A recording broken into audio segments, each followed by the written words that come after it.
શિયાળાની શરૂઆત થઈ ગઈ છે અને શિયાળામાં આપણે અલગ અલગ જાતના વસાણા ઘરે બનાવતા જ હોઈએ છીએ અને અમુક વસાણા આપણે ઘરે નથી બનતા તો બહારથી લાવતા હોઈએ છીએ.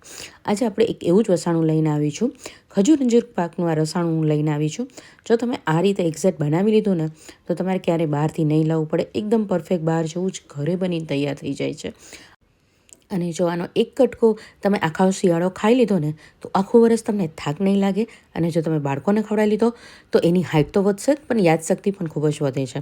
તો આ રીતે તમારે ચોક્કસથી ઘરે ટ્રાય કરજો અને પરફેક્ટ બહાર જેવું જ બનશે. તો થોડુંક મેં અહીંયા ઘી લઈ લીધું છે, 1 મોટી ચમચી, અને એમાં જોઈએ એટલે ડ્રાયફ્રૂટ લઈ લીધા છે અને એને આપણે ઘીમાં સાતરી લેવાના છે. થોડોક આછો ગુલાબી કલરનો થઈ જાય ત્યાં સુધી એને સાતરીને પછી લઈ લેવાના છે. હવે મેં અહીંયા ખજૂર લીધો છે. અહીંયા ઠળિયા વગરનો જ ખજૂર લીધો છે અને એકદમ પોચો ખજૂર આવે છે તે જ લીધો છે. અને તેને આપણે 1 ચમચી ઘી મૂકીને થોડોક શેકી લેવાનો છે. અહીંયા પોચો જ ખજૂર હતો તો મેં એને પાણીમાં પલાળ્યો નથી. જો તમારે આવી રીતે પલાળવો હોય તો તમે આવી રીતે પલાળી પણ શકો છો. અંજીર જેમ મેં પલાળ્યું એવી રીતે જ મેં પલાળી શકો છો. બસ પછી થોડું ઘી મૂકીને બંને વસ્તુને આપણે શેકી લેવાનું છે. જ્યાં સુધી આવી રીતે પેન છોડવા ના માંડે ને ત્યાં સુધી આપણે એને ધીમા ગેસ ઉપર શેકતું રહેવાનું છે. પછી એલચીને જાયફળ તમારે ઉમેરવા હોય તો તમારે ઉમેરી શકો છો, નહીં તો સ્કીપ કરી શકો છો. અને ડ્રાયફ્રૂટ તમારે આખા ઉમેરવા હોય તો આખા.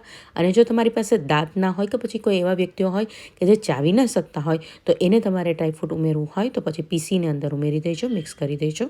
અને જો અહીંયા તમારે અંજીર ના ઉમેરવું હોય તો એકલો ખજૂરનો પણ આ બની શકે છે. તો તેની માટે મને કમેન્ટ કરી દેજો, તેનો હું અલગ વિડીયો બનાવીને આપી દઈશ.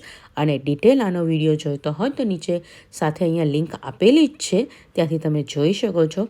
તો તમે જોઈ શકો છો મસ્ત મજાનો બહાર જેવો જ આપણો ખજૂર અંજીર પાક બનીને તૈયાર થઈ ગયો છે.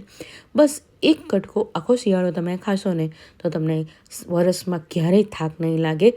તો ચોક્કસથી ઘરે ટ્રાય કરજો અને મને કમેન્ટ કરીને કહેજો કે રેસીપી કેવી લાગી.